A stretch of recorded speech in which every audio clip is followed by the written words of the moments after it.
Hello and welcome to the latest episode of the DePot podcast. I'm your main host for the year, William Gillis. This podcast is an initiative of Deindustrialization and the Politics of Our Time, or DePot for short, a transnational partnership of over 35 research centers, industrial museums, labor archives, trade unions, and other organizations across Italy, France, Germany, the UK, Canada, and the United States. DePot examines the political responses to deindustrialization, as well as its historical roots and lived experiences. We can be found online at deindustrialization.org. This podcast is about highlighting the work of DePot with monthly episodes covering a variety of topics related to deindustrialization, and we can be found on all major podcast services. In today's episode, we're going to talk to Andy Clark about his work on oral histories of aging under deindustrialization. Andy is a research associate at Newcastle University. Welcome to the show, Andy. Thanks very much for having me on, William. Yeah, I'm very happy to have you. Ahead of our interview, Andy recorded a 10-minute audio essay to discuss his research and introduce some of the key themes to inform our discussion. Hello, my name's Andy Clark and I'm a research associate at Newcastle University, as well as being an affiliate with Deindustrialization and the Politics of Our Time. In this issue of the podcast, I'm going to be talking about the project that I'm currently working on, which is titled Deindustrial Pasts and Present Inequalities, an Oral History of Deindustrialization and Experiences of Ageing. Funded through the UK Economic and Social Research Council's new Investigator Award scheme, this 30-month project is currently in the midst of the interviewing stage, so this seems an ideal opportunity to discuss the aims of the project and reflect on its progress with DePot colleagues and wider listeners to the podcast. In explaining the genesis of the project, I want to briefly outline my academic background and how I came to be leading this new research. I conducted my PhD at Strathclyde University between 2013 and 2017, working under the supervision of Professor Arthur McIver.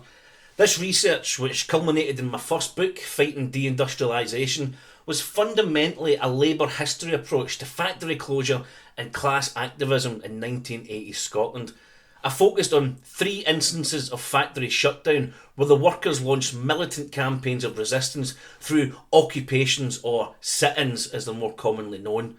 These disputes are unique in experiences of deindustrialisation in a number of ways. Firstly, militant opposition was very much the exception in Britain. Secondly, the vast majority of the workers were women, allowing for an exploration of the ways in which closure and resistance are gendered. And thirdly, all of the occupations were, to some extent, successful. Through their activism, the workers prevented the full shutdown of their plant. This PhD research introduced me to the field of deindustrialisation studies, and I was heavily influenced by the work of Tim Schrangelman, Sherry Lee Lincoln, Jackie Clark, Steve High and others. As well as a scholarly interest, I became, like many, passionate about understanding more about the harms, impacts and legacies of socio-economic rupture. In 2017, after a period of working on a government-funded social research project, I was appointed as a research associate with the newly established Newcastle Oral History Collective. In what was a unique and progressive approach, Newcastle University had provided the funds to establish the collective, and it was our job to lead new projects that could lead to further follow-on funding. Now, my specific role was to work with colleagues in the Faculty of Medical Sciences to develop an oral history of the 1,000 Families of Newcastle, which is a birth cohort study established in 1947.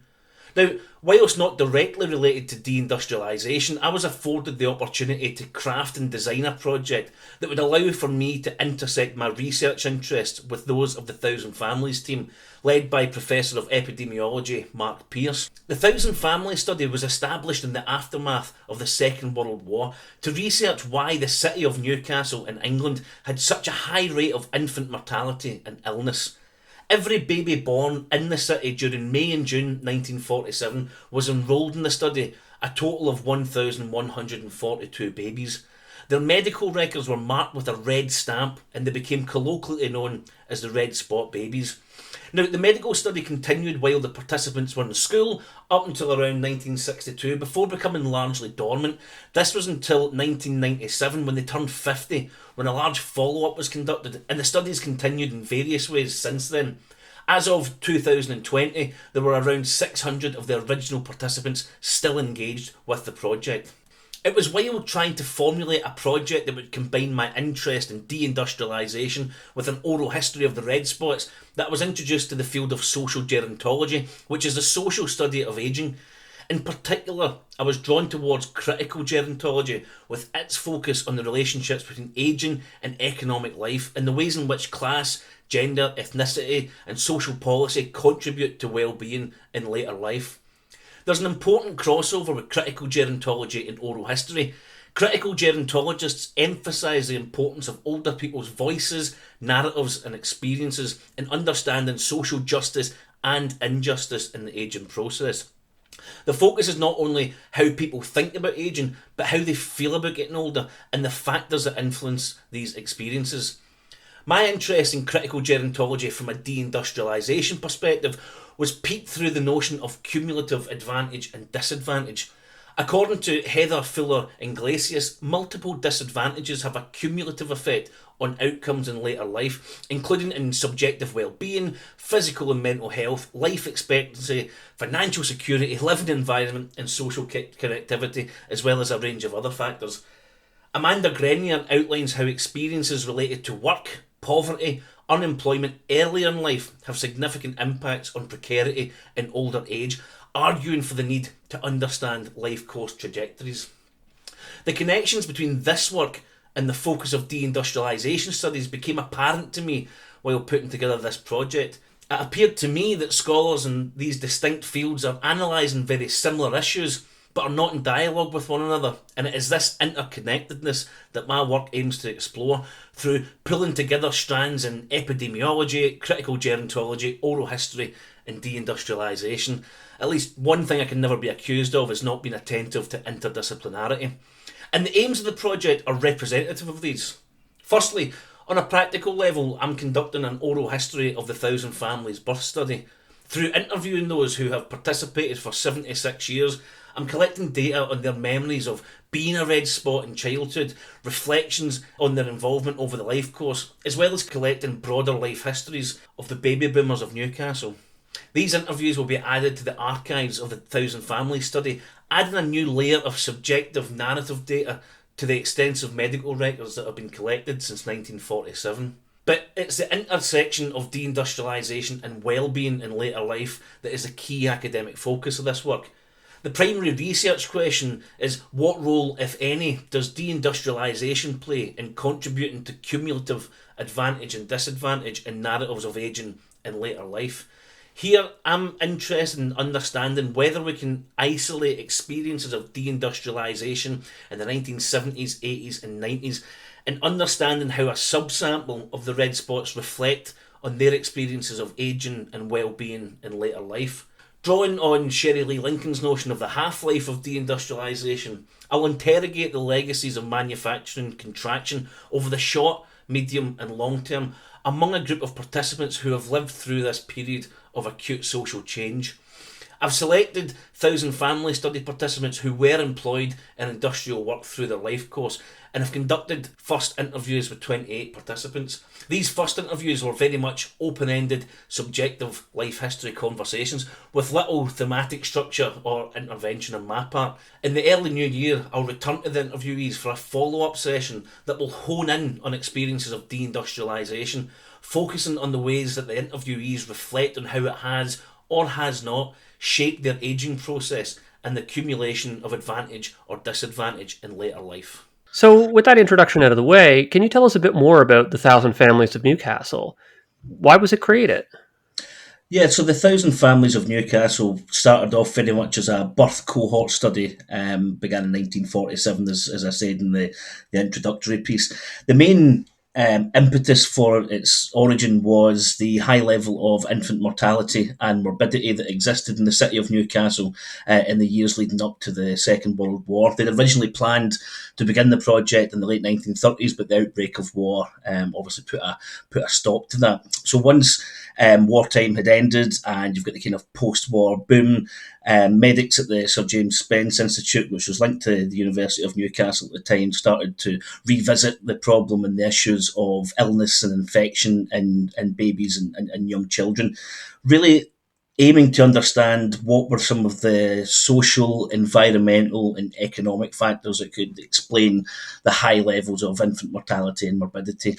Newcastle, since the Industrial Revolution, was a very industrialised city, really around the industries of coal mining and shipbuilding. So there were high levels of inequality, areas of extreme wealth, but also areas of extreme poverty. So the one thing that made this, the 1,000 Families, really interesting is it was a complete sample of the city's population. It wasn't divided up on lines of class or ethnicity or location. It was every baby that was born in the city across the months of May and June 1947 were enrolled in the study so that they could analyse differences between geographical location, housing quality, standard of life, class, income and things like that. So that was the main idea behind it, and it was really to understand, to tackle these kind of the great social ills, the social evils that were kind of being talked about in Britain at this time, with the kind of creation of the health service and a more complete welfare state. So it was that epidemiological, purposeful sample of every baby that was born to understand what factors influenced their health, their well-being. And it was also incredibly subjective.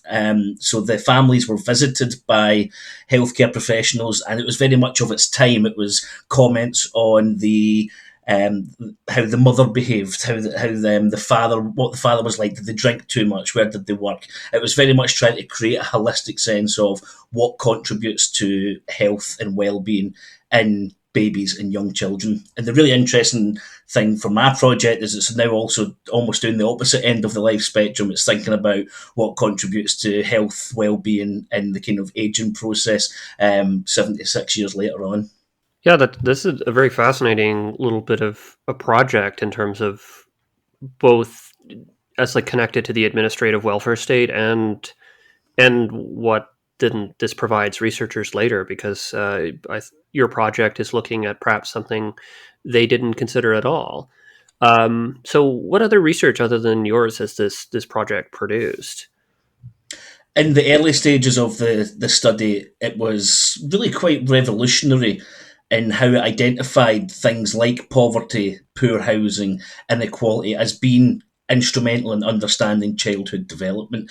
That seems very simplistic and obvious, particularly to kind of social historians like us. But it did demonstrate that things like damp, overcrowded living conditions had a demonstrative impact on health and well-being amongst the city's youth population in particular. So in the first few years, there were several publications related to how living conditions impacted and influenced young people's chances and health and well-being. And so much so that the project was only ever designed to last for the first 5 years of the children's life. But because of the significance of the early findings, it was then extended to follow them through their entire schooling career. So that was the main publications that came from it originally. It was focused on the city of Newcastle, its physical environment, its wage structure, and how this would impact on the health and well-being of the population. Once the study kind of drew to a close, once the children left school, there were a couple of small, very small follow-up studies conducted, but it wasn't until 1997, when they had the 50th anniversary follow-up, that much more research was done. And I think some of the main things that have came from the study include the link between diabetes and calorie control. So that's something that Newcastle University has been at the forefront of, in terms of demonstrating that if you're pre-diabetic or if you're diagnosed with type 2 diabetes, that by taking part in a kind of ultra low controlled calorie, that you can actually reverse the diabetes. So that came from that 1997-2007 study, when they kind of reanalyzed the red spots and discovered those with diabetes, and then tried something quite different in terms of what was common practice up to then in terms of managing type 2 diabetes. A project that was done a few years ago by a colleague of mine, Joe Wildman, looked specifically at retirement trajectories. So that was, I think, 2018 for her PhD thesis. And it was really interesting because she was looking, again, at a kind of purposeful sample of the 1,000 families to look at when people retired, why they retired, and what they did post-retirement, how they filled their time, and how that then kind of influenced and impacted their health and well-being in later life. Like many medical studies, there have been hundreds, if not thousands, of publications that have come from the 1,000 families cohort, things that I've looked on in terms of speech therapy, in terms of dentistry. I was quite interested in it, in terms of looking at the teeth of the kind of first NHS generation and how that impacted through the life course. So there's been really substantial use of the study, if you like, particularly in the medical setting. But this is the first time where it's really got that kind of social, economic, historical context, that subjective aspect where what we're trying to do, or what I'm trying to do in this study, is to allow the 1,000 family members to reflect on their life course and subjectively analyse how changes across their life influence where they are as they're kind of heading towards their ninth decade, if you like. Yeah, so that does sound very fascinating, and particularly that there's so much medical history and medical research been done on this cohort. Yeah. So your primary research question does kind of follow into the medical history aspect of this, and it's about this idea of cumulative advantage and disadvantage, and particularly the role that deindustrialization has played in how people age. Can you expand on this and kind of explain what these concepts of cumulative advantage and disadvantage are? Absolutely. It was something that once I started kind of reading the literature jumped out to me as someone who's done a lot of work in deindustrialization, particularly thinking about notions of the half-life and the kind of longer-term ramifications on health, on the body, on the mind, but also on kind of the geography of deindustrial communities, if you like. So the concept of cumulative advantage really attunes to what happens over the life course that gives advantage or disadvantage later on. So it's the idea that throughout our lives, things happen to us, or we do things, we make choices, or choices are made for us that impact our health, our well-being, our income, our prosperity. And it's about trying to isolate those to understand how those then play out in later life. So, for example, if you're someone who worked in a coal mine for the majority of your career, you may have accumulated advantage in terms of good wage, in terms of earning well, particularly through kind of boom periods. You might have accumulated property, you might be able to buy your house, pay off your mortgage, that kind of thing. So you've accumulated material advantage in some ways, but you may also have significant lung problems and breathing difficulties. So you've accumulated health disadvantage, and these things kind of intersect with one another in explaining your experiences of old age and later life. But also, of course, that's for those who do make it to older age and later life experiences, which is something that I've been kind of thinking about. I'm interviewing people who are in their late 70s, which is kind of coming up to just about or beyond the average life expectancy in a place like Newcastle. But one of the aspects that really interests me when I started looking into the social gerontological literature around advantage and disadvantage was they seem to be talking about deindustrialization, but not using the language that we would use, people in DePot would use, or other kind of scholars. They talked about on periods of unemployment through the life course, how that impacts later on, periods of poverty, periods of hardship. Now, those of us that have done historical work on deindustrialization would instantly kind of link that process and its impacts on health, mental health impacts, physical health, poverty, inequality.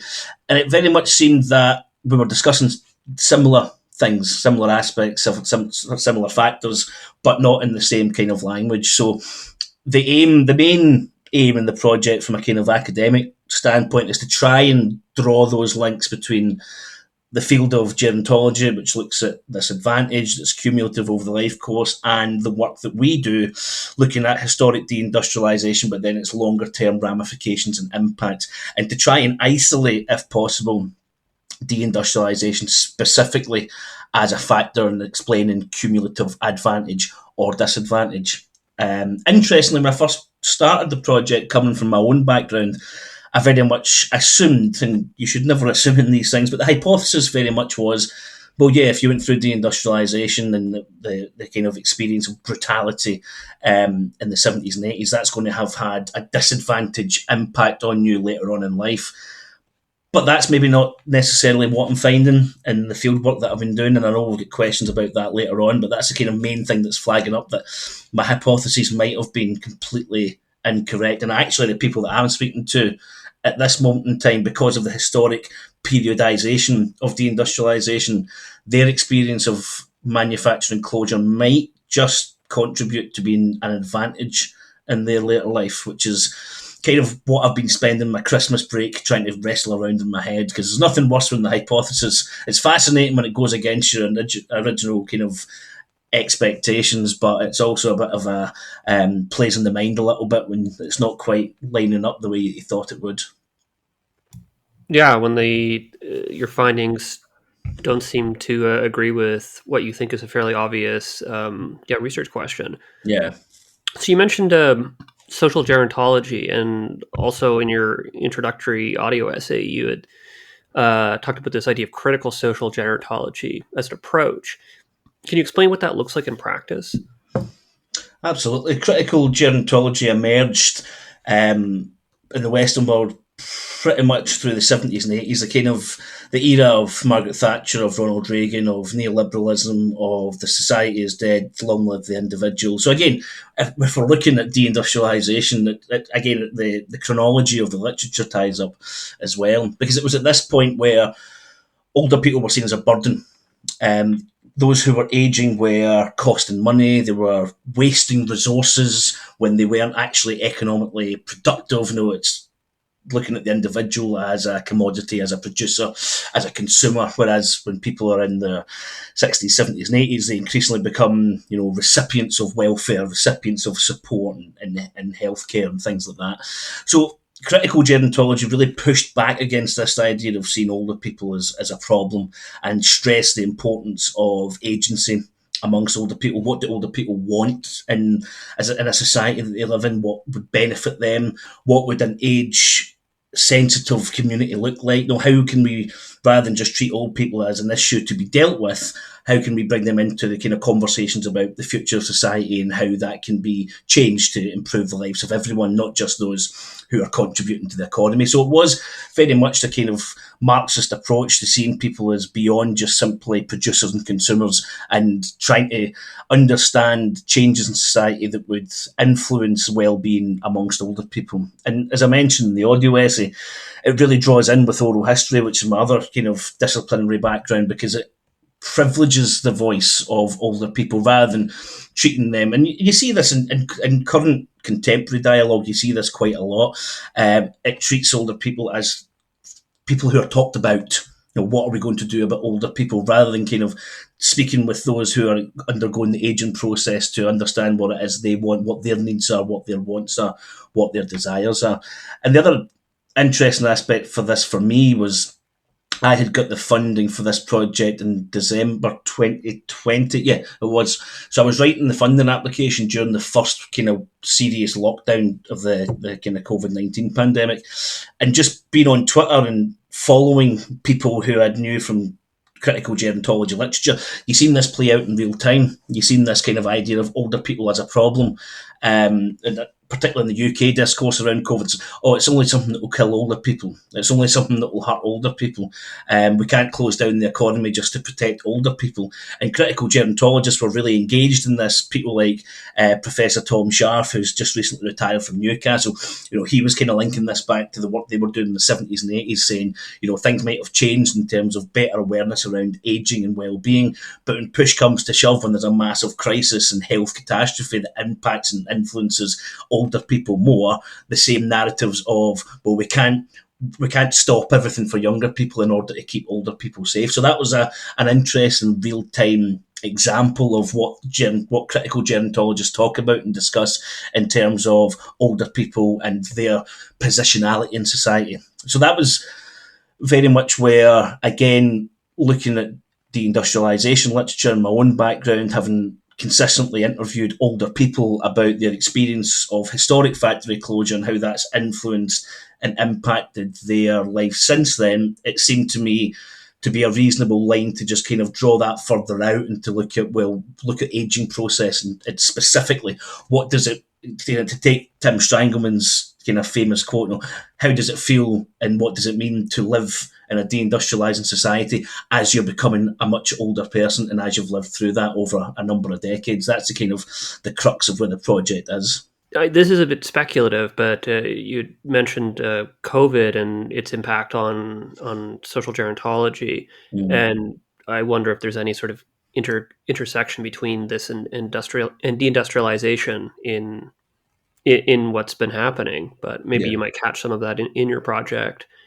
So you'd also mentioned in your little introductory essay that you were using a subsample of the red spots, since there's over 600 who are still participating, so that'd be quite a bit of people to talk to.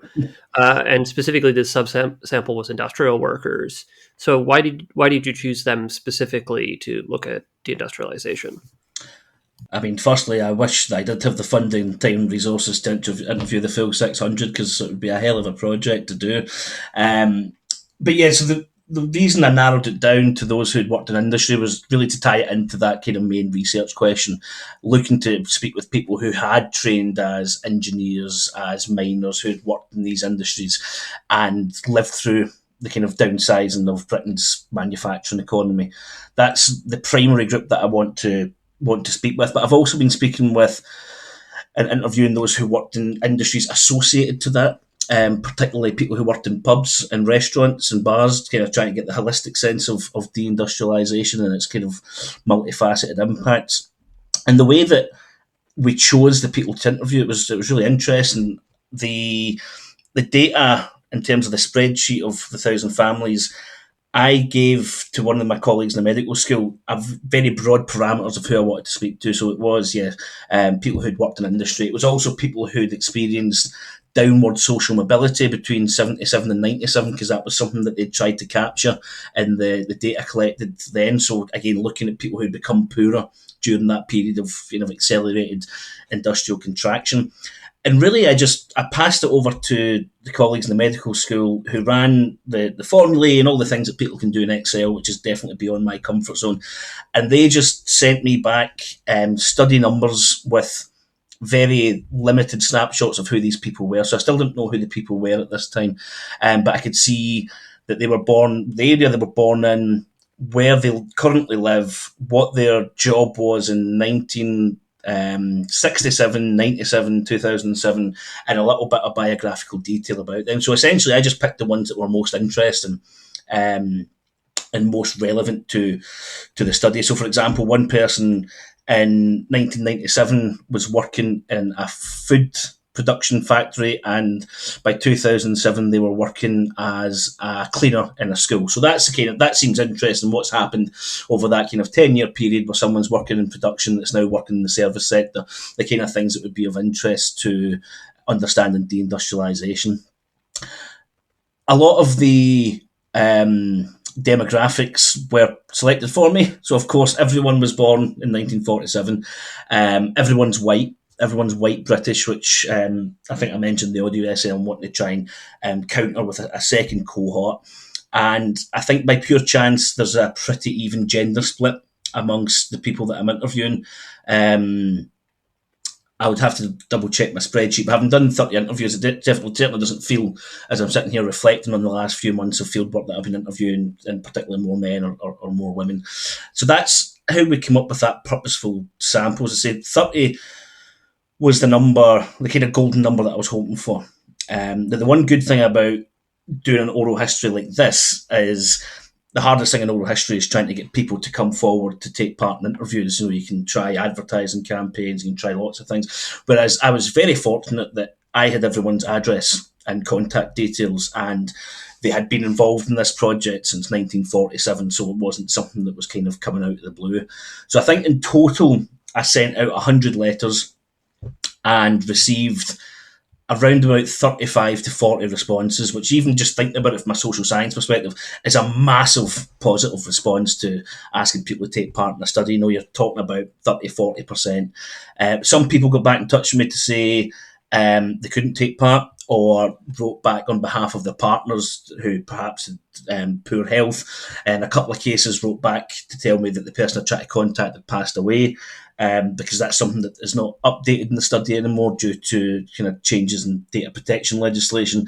But the vast majority of those who got back to me were more than happy to sit down to do the interviews, which is a kind of, this is going off on a tangent slightly, but it is another aspect, particularly the medical school colleagues are interested in, is why are people who have been involved in health studies, who started them in the kind of 40s and 50s, so interested and eager to keep taking part, whereas they have a real problem with drop-off for more recent birth studies. As soon as people come to 18, they're much less inclined to take part and much more eager to kind of to stop the participation. So it's really interesting that these folks are so keen and so eager. And that became my first question in the first interview, just basically, why did you agree to this? Why did you, when you got this letter through, why was it something that you said, yeah, I'll do that, not a problem? Because I think that's really interesting from the historian's point of view as well, how people who have been medical subjects, if you like, their entire life, are still so eager and keen to kind of take part and to contribute and to be involved in this kind of project. So that's how we recruited the cohort. As I said, it's exclusively white British, so one of the things we're hoping to do as we go into 2024 is to recruit a subsample of first and second generation migrants who moved to Newcastle or whose families moved to Newcastle, particularly in the 60s and 70s when there was mass migration from the kind of former British colonies, and to try and understand their experiences of deindustrialisation, not only as industrial workers, but as migrating industrial workers, the things they might have faced in terms of racism and poverty, and to think about how that then impacts the cumulative advantage or disadvantage that we're trying to isolate. That's going to be incredibly tough, because Newcastle has historically had quite a very small ethnic population, so it's about trying to make those connections in a way that would be meaningful to interviewees as well as to me. But there are certainly community groups that I've got pre-existing relationships with that would hopefully be able to speak to and to try and involve them in the study as well. But the other problem is that the industries in Newcastle were also incredibly white. So it might be not so possible to find people who experience deindustrialisation on the front line, but it might be more reasonable to interview folks who experienced the kind of after effects of deindustrialisation, who were first or second generation migrants. So that's how I'm trying to put together as representative a kind of sample of interviewees as possible. But if it's not truly representative, which is very difficult in oral history research, generally it should still be able to say a lot about changes in kind of Newcastle society and economic function over the last 50, 60 years, and how that now impacts on people who are becoming much older. Well, in terms of the industrial workers, my question then is, what are the sort of major industries in Newcastle? You mentioned coal mining and you mentioned manufacturing, but could you give us, I guess, a bit more detail about the kinds of industrial work that people did in Newcastle? Absolutely. So mining, particularly the kind of counties round about Newcastle, County Durham, and places like Chesiley Street, they were dominated by mining. Newcastle and County Durham were kind of populated by small little mining villages. And the city of Newcastle itself, it's a river city. The river kind of flows through in the middle of Newcastle and Gateshead, and that was very much shipbuilding. So massive shipyards like Swan Hunters on the River Tyne, very much an engineering-dominated city. But in terms of the people that I've interviewed, a real wide variety of not only trades that they were involved in, but also workplaces. So I've interviewed 3 people who worked in sewing factories, and I knew very little about the kind of sewing trade and the textile trade in Newcastle. Food production was quite significant, particularly in the 50s and 60s. And but beyond that, it's very much people who worked as mechanics, as electricians, as platers, as welders, in the kind of engineering industries related to either coal mining or shipbuilding. Those are the main dominant kind of forms of work in Newcastle. But I've also interviewed quite a few people who moved away from Newcastle. So I've travelled around Britain speaking to people who, in the period since birth, obviously have moved away from the city. And that's very much a story of declining opportunities in the north of England, so heading towards the south of England, where kind of industry was relocating to, or where the auto industry was kind of based on the Midlands of England, and further south. So it is very much a story of inward migration following the work as well. But one of the things that is interesting, as I said, about kind of running counter to my initial hypothesis, is that many people who did have a trade, who were trade skilled workers, they might have been an electrician in the shipyard, but once the shipyard closed, they were able to find work elsewhere. They were able to go elsewhere with their trade and find work, which I think's an interesting aspect of deindustrialization that certainly I've not thought about much, and I'm not sure is really widely captured in the literature. We tend to think of people who are, one trade specific to one industry, but of course you've got people who are trained in all sorts of painting and decorating, civil engineering, electrician work, and they can kind of train themselves when their specific industry closes and take those skills and the work that they do to other places. Yeah, that is a very interesting point about this transferable skills and migrating to find other work. I mean, certainly the area I study, Cape Breton Island, out-migration has been a very, very big part of the deindustrialization experience. And this question of migration and deindustrialization is something I'm interested in, would like to do a bit more, although that would be sort of outside the scope of my master's. But certainly that has been a big thing, that people get these particular skilled trades and then they leave because the previous industry, which in Cape Breton was mostly coal mining and steel, this closes, and then people move to places like Alberta or Ontario and find other work using their skilled trades there. So in terms of these interviews, how have the interviews been so far? And what kind of interview style have you used?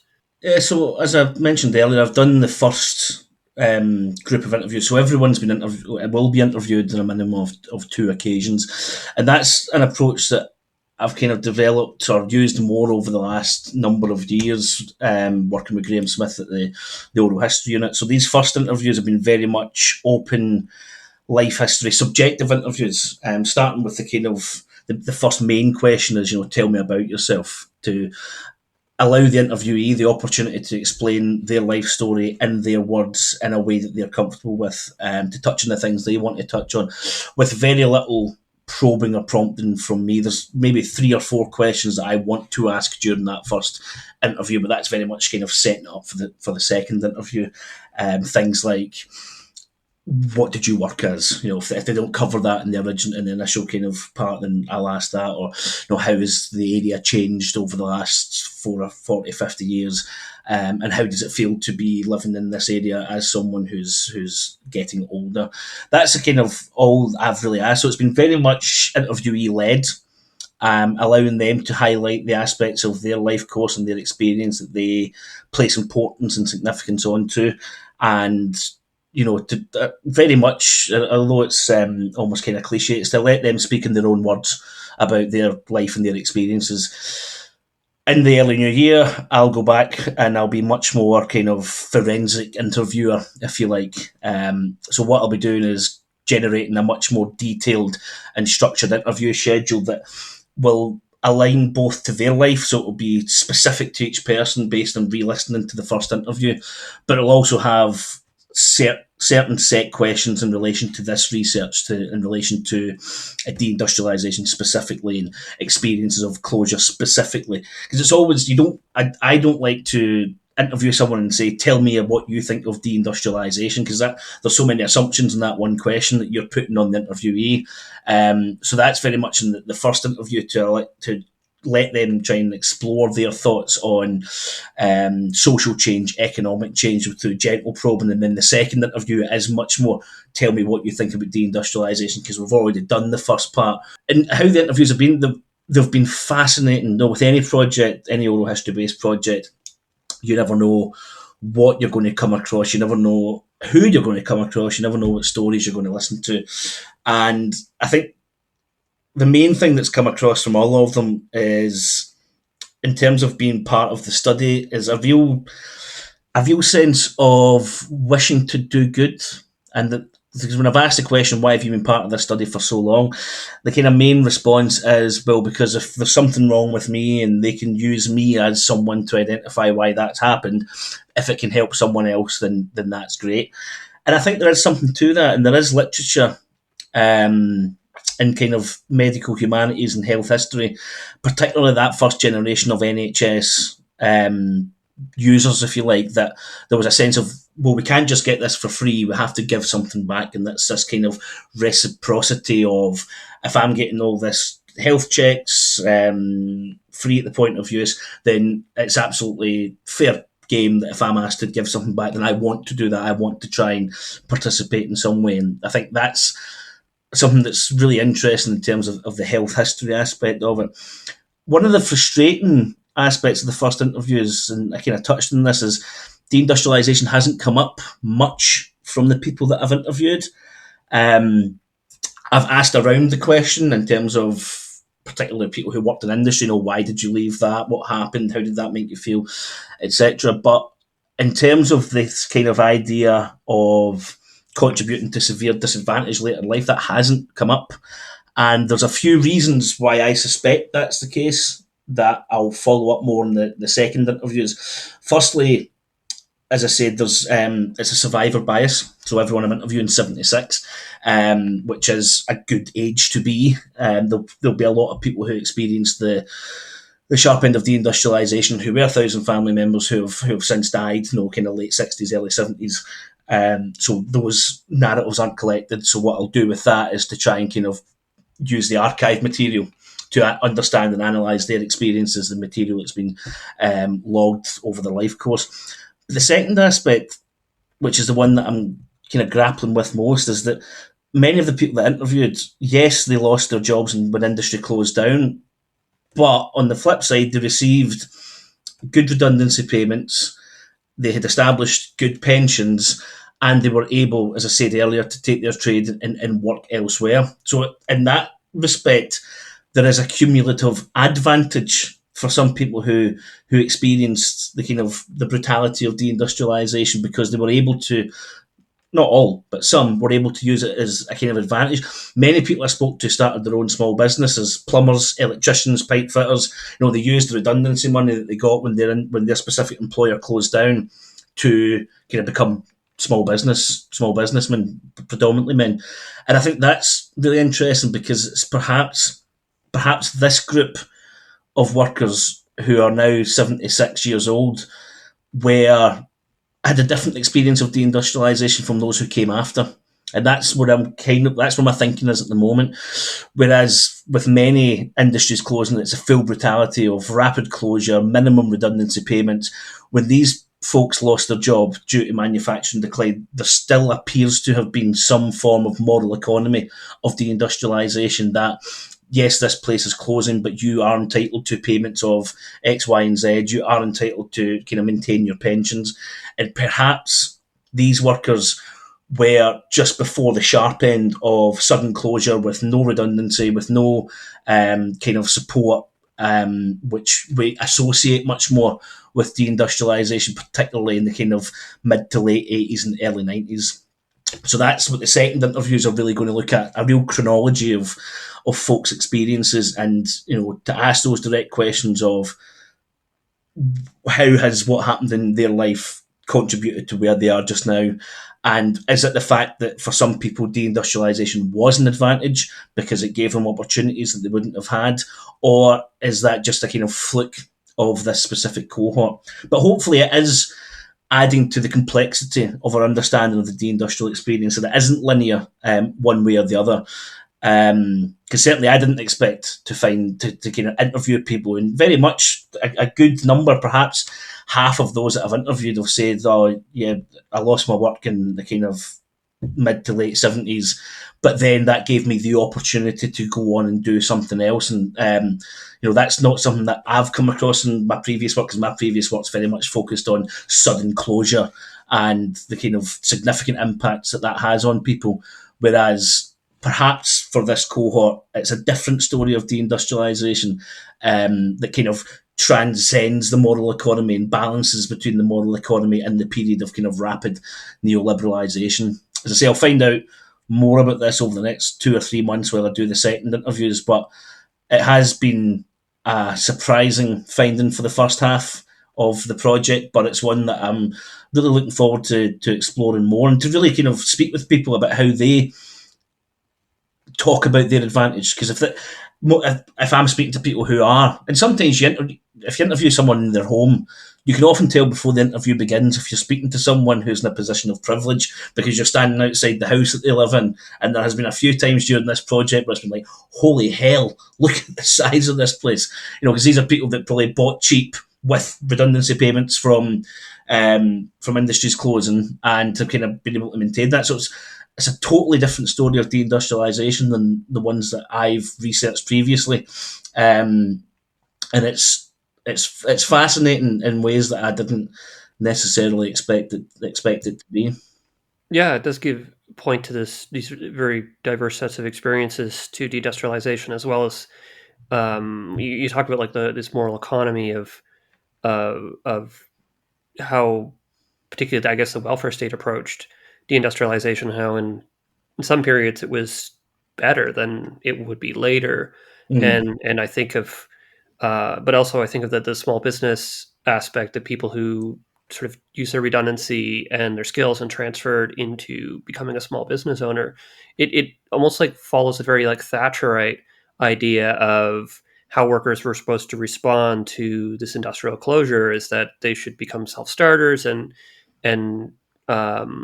entrepreneurs. And for some of them, that actually was very successful. I study primarily coal and have read a fair bit about Britain's coal industry, and that was the Thatcherite approach to dealing with all of these now redundant miners. Was like, oh, go start a small business. Here's your redundancy pay to do that with. And it wasn't necessarily very successful, because often these areas don't have the capability to support whatever small business this miner is supposed to create.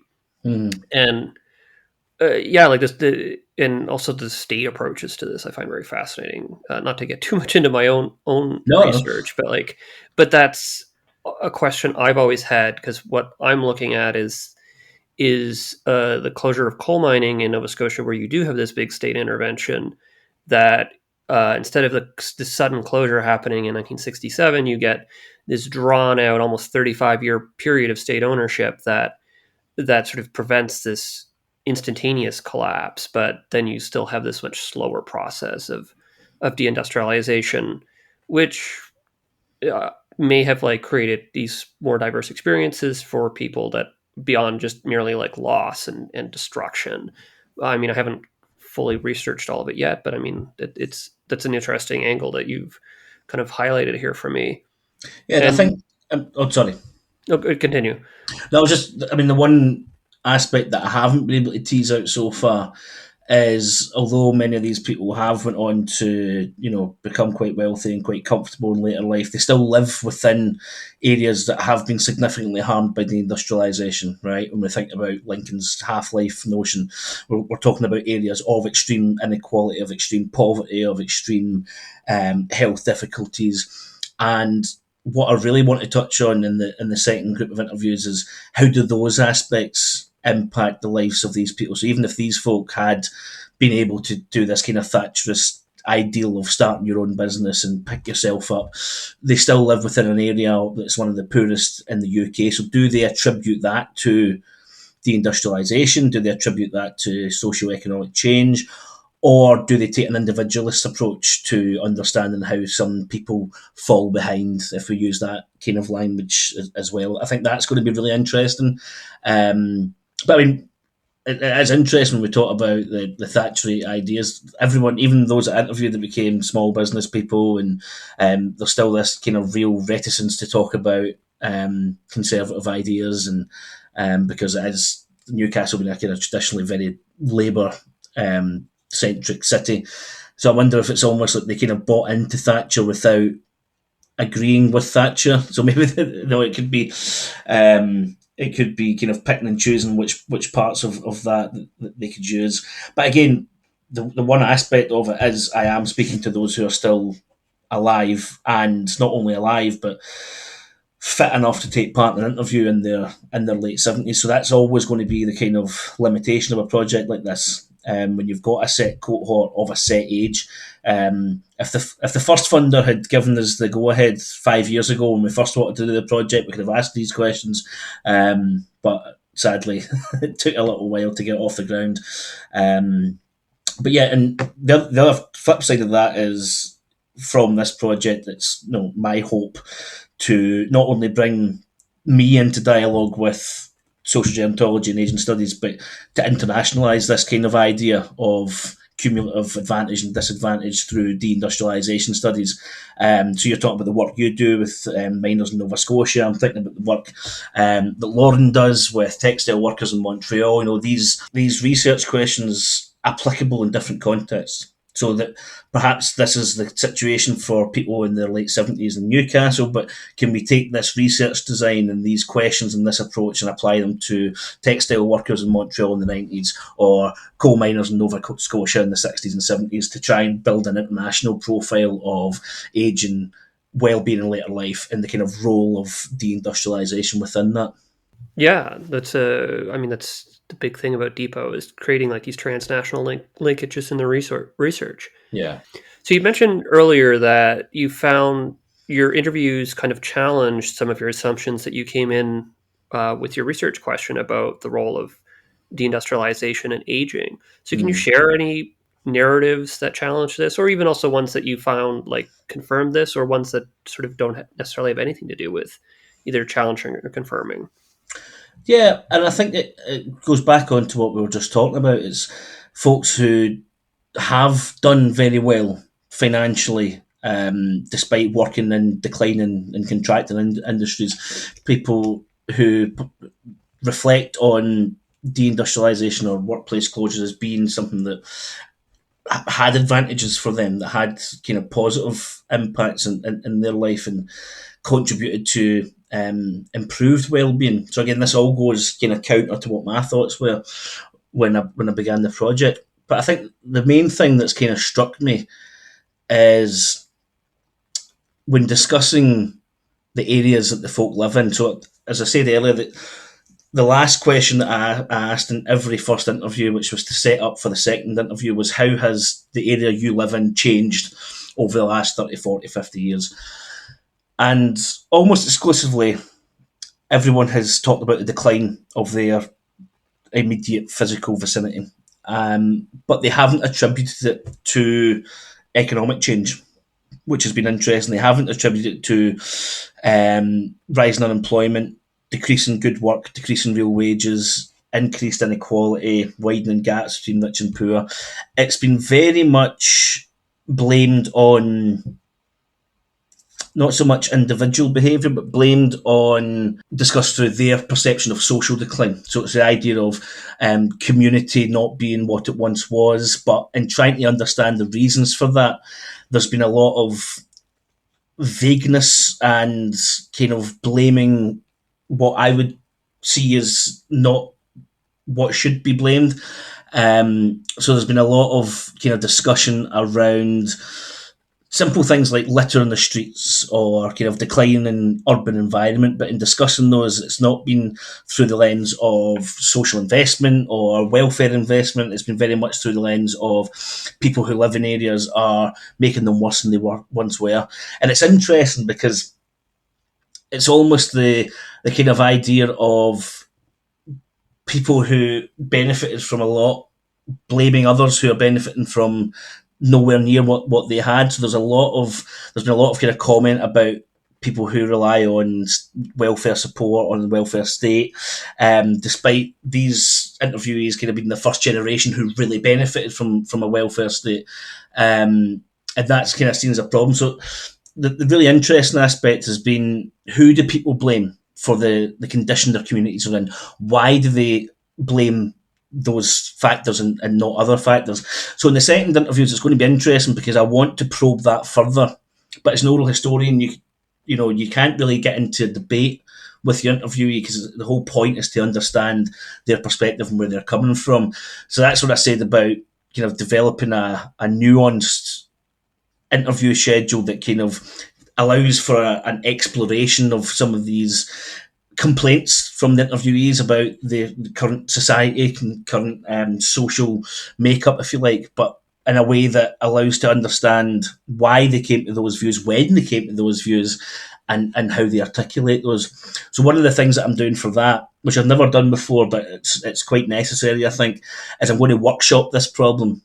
So in the second week in January, I'm hosting a workshop with oral historians from Newcastle University and kind of across the region, and I'm going to kind of probe some of the issues and the problems that I've had in these first interviews in terms of how people reflect on social change and who they blame for social change, and to try and think about how do I then approach this in a second interview in a way that can garner useful material and reflection without either endorsing what they're saying, but also without explicitly challenging it. And when the interviewee may then shut down, it can become a much more protracted conversation, but also to then try and encourage the interviewee to kind of reflect on the social and the structural while discussing this kind of the individualist aspect. So the second interviews will be really interesting in terms of trying to explore all of these issues further. The first interviews have been great in terms of setting up and allowing me to understand who these people are and their kind of life experiences. But I think these second interviews are going to be fascinating and kind of really diving more deeply into these experiences of the social impacts of deindustrialization. So you'll have to get me back on in a few months and I can come and talk about what comes out of those second interviews. Yeah, we could certainly do that, especially since one of the sort of big questions that DePot has often had is like these linkages between deindustrialization and right-wing populisms, and how people might view the social and economic change as being connected to things like immigration. Yeah. And why they might blame that instead of investment decisions by states and companies. So I guess our final question, which was in your introductory audio essay, you talked about how your PhD was more traditional labor history of deindustrialization, and now you're doing a kind of medical histories of deindustrialization. Of course, both are connected through your methodology of oral history. I find that very interesting. Like, what are these differences and similarities between these projects where you're going from a more traditional labor history to something else? I think the main difference is in the analysis. As you say, the methodology is very similar through kind of oral history research. The interviews for the PhD project are much more focused and structured on work and specific workplaces and specific industrial labour disputes. Whereas, as I say, this project is much kind of bigger interviews and much broader and covers more ground. But I think partly through my training and also partly through how people talk in society, it comes back to work. It comes back to the employment relationship. When you ask people about their life, they talk about what they did for paid employment, which is something that I'm finding really interesting through this project. It's, even though we're talking about something quite different, it's the working relationship that kind of comes to the fore. And what's been good about that is the kind of the knowledge and the experience that I gained through the PhD project, and the kind of questions to ask and how to approach questions of work and the kind of sociology of work. I've been able to put those into the interviews that I'm doing in this project, so that I can still gather that labour history side while also doing the kind of more medical health history side of things as well. But in terms of the differences, it's very much thinking about the interviewee as more than their work. So in the labour history project, it was you're a worker, you're a trade unionist. I want to know about your work, your labour history. How did that all kind of play a part in who you are? Whereas now, although the first interviews there was a lot of conversation about work, I know that I have to now go back and ask questions about health and well-being, social change, economic change. So it's about asking different questions in different ways, but it's also, and maybe this is just because that's what I've used. Every project that I've done before, not just the PhD, but all my projects have been on a specific period or event or thing that's the kind of central focus of it. So the PhD book project was on specific industrial disputes. I've just finished doing a project on an oral history of the Lockerbie Pan Am 103 terrorist attack. Another one I'd done previously was on a wartime apprenticeship scheme. So there was always a central thing that kind of bound the project together. Whereas in this project, yes, there is in terms of the health study, but that's not something that's not what the project is about. That's just how I've came across people. So I've found it really difficult to try and maintain a clear focus in the interviews. And again, that's why I'm workshopping for the follow-up sessions, because you're asking people about anything and everything in their life, which can of course go in many different ways. And it's about, well, how do I allow the interviewees to have this wide-ranging conversation about who they are, where they've been, what they've done, subjective reflection, but also keep it focused enough that I can answer the primary research questions of the project. That's been really tricky, because there's not really you can't write down 3 questions in the interview schedule that tells you how someone reflects on cumulative advantage or disadvantage through the life course in terms of deindustrialization. You know what I mean? So it's about trying to think, well, how do I get enough reflection on those through asking a series of questions, a number of different questions, in order to get that kind of level of analysis and insight. Because it's not so much a question of what happened, which again my projects have always been, how did this thing happen, what happened, what was your role, and how do you now think on it. It's much more, how has your life changed, how has society changed, and how does that now impact your role in that as an older person.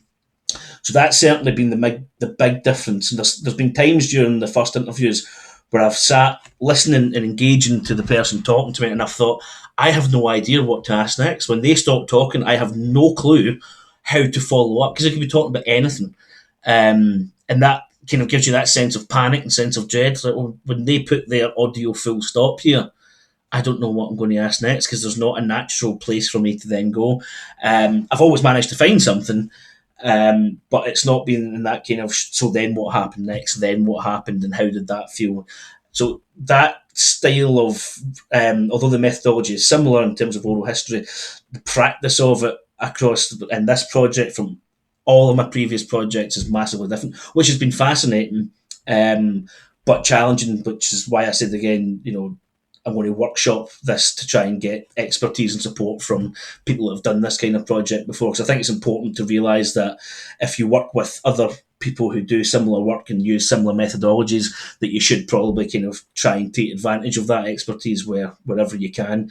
In academia, we're often kind of encouraged to go down a very individualistic project route, especially with kind of solo projects. You should do this and maybe take some advice. But I think with this being so different from what I've done before and throwing up so many fascinating issues and questions, it's very much a case of, if I can get as much input and guidance from as many people as possible, I think will ultimately make for a much stronger project. Yeah, it does seem like this Thousand Family study is like shaping your project. Its pre-existence shapes your project as much as your research question does. Yeah. And with that, I guess if you do want listeners to contact you with feedback, is there a way they can do that? Oh, absolutely. My email address is andy.clark@newcastle.ac.uk.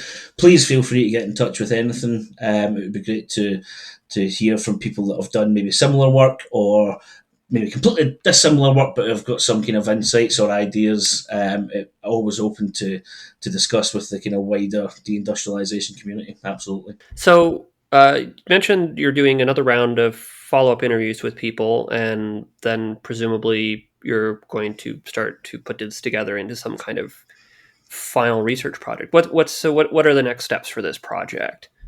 So I'll be doing the second batch of interviews probably across February and March. Probably just be a kind of intense period of interviewing and travelling and getting those recorded.